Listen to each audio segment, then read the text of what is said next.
trước thì mình đã gửi đến cho anh em về một cấu hình cực kỳ ngon là RTX 2070 Super và CPU Intel Core i5 12400F.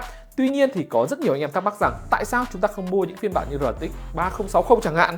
Thì với như mẫu cả đồ họa RTX 2070 Super như này thì hiệu năng sẽ như nào khi so với RTX 3060? Có đủ ấn tượng để có thể mang so sánh hay không nhỉ? Chúng ta hãy cùng nhau tìm hiểu ngay sau intro.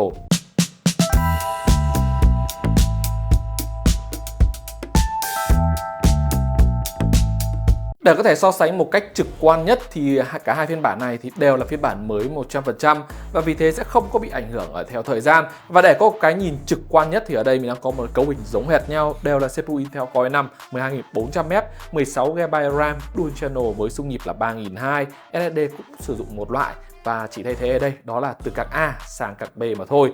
Và chúng ta hãy vào luôn cái phần test để cho nóng nhỉ.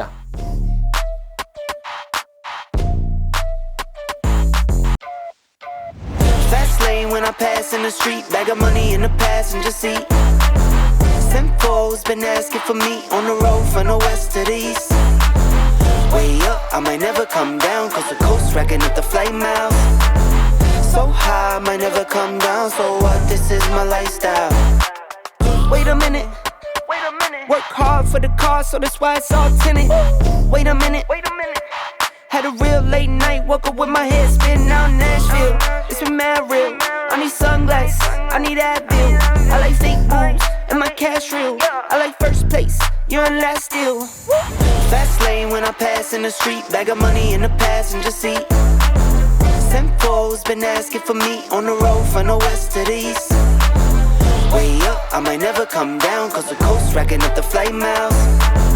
So high, I might never come down, so what, this is my lifestyle. Look, pocket rocket in my pocket, please don't make me pop it. All these boys just wanna copy the style, tell them niggas stop it. Whoa, whoa, this my destiny, feeling like Latoya, like it found me my Beyonce, and she shotgun in the cockpit. Grinding with the team, making C notes. In my pocket still full of green, call it CeeLo. Alligator watch on me, Tim Tebow, and these haters love to watch me like Tebow. Look, I don't take L's, I just learn a lesson. Before I count the M's, always count my blessings. Look, I'm too short, never second guessing. Got some money put up for the rain, so I'm never stressing. Fast lane when I pass in the street, bag of money in the passenger seat. Simcoe's been asking for me on the road from the west to the east. Way up, I might never come down, cause the coast racking up the flight miles. So high, I might never come down, so what, this is my lifestyle. Fast lane when I pass in the street, bag of money in the passenger seat. Simcoe's been asking for me on the road from the west to the east. Way up, I might never come down, cause the coast racking up the flight miles. So high, I might never come down, so what, this is my lifestyle.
Thì như mọi người cũng đã có thể thấy được thì khi mà đặt lên mặt bằng chung khi so sánh về phần giá cả thì với RTX 2070 Super hay là 3060, anh em mà mua hàng cũ được thì tất nhiên sẽ có mức giá rất tốt. Còn khi mà chúng ta mua mới ở đây thì RTX 2070 Super sẽ cho cái mức giá đầu tư thấp hơn này, trong khi đó hiệu năng về mặt tổng thể có nhỉnh hơn. Tất nhiên sẽ phụ thuộc nhiều vào phần driver có cải thiện hay là không, và tính năng đó chính là DLSS thì RTX 3060 cũng sẽ tốt hơn với một số tựa game hỗ trợ. Còn lại về hiệu năng thuần thì mình thấy rằng RTX 2070 Super đang thể hiện một bộ mặt khá tốt.